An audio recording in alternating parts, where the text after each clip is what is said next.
Who am I? It's a strange question.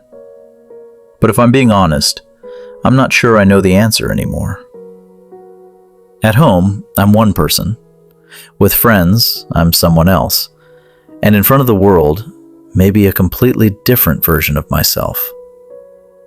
Sometimes it feels like, while trying to make everyone happy, I slowly lost myself somewhere along the way. And maybe it's not just me. Maybe it's all of us. But the real question is, why do we wear different masks around different people? Why do we feel this constant need to please everyone? And do we have to live our entire lives like this, hiding behind masks? Or is there another way? In psychology, there is a concept called a social mask. It's the version of ourselves we show to the world.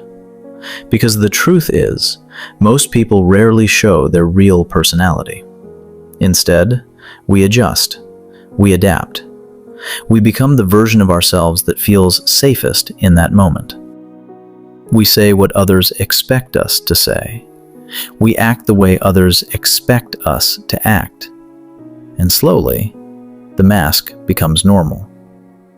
Until one day, a quiet question appears in our mind. If all these versions exist, which one is the real me? But the real question is, why do we start doing this in the first place? For many people, the answer begins in childhood. When we are young, we quickly learn that acceptance often comes with conditions. If we behave well, we are praised. If we fit expectations, we are accepted. But when we act differently, we are criticized, ignored, or rejected. And the brain quietly learns a powerful survival rule. If I want to be accepted, I need to adapt. And that is the moment when the first mask appears. This is where a deeper psychological pattern begins to appear. Some people do this consciously. Others do it without even realizing it. But slowly, we start feeling that our value depends on meeting other people's expectations. When we behave the way they want, we are approved. When we act differently, we are criticized or pushed away. And over time, the mind learns another rule. If I don't want to lose people, I shouldn't upset them. That's when many people slowly become people pleasers. They begin prioritizing everyone else's comfort over their own truth.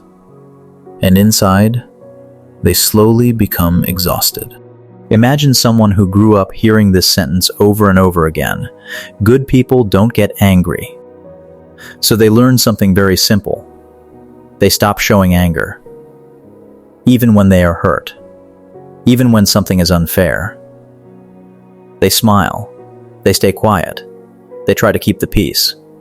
From the outside, they look calm, easygoing, kind. But inside, they are carrying emotions they were never allowed to express.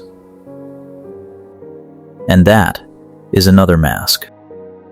The famous psychologist Carl Jung once said, "The most exhausting thing in life is not hard work. It's trying to be someone you are not."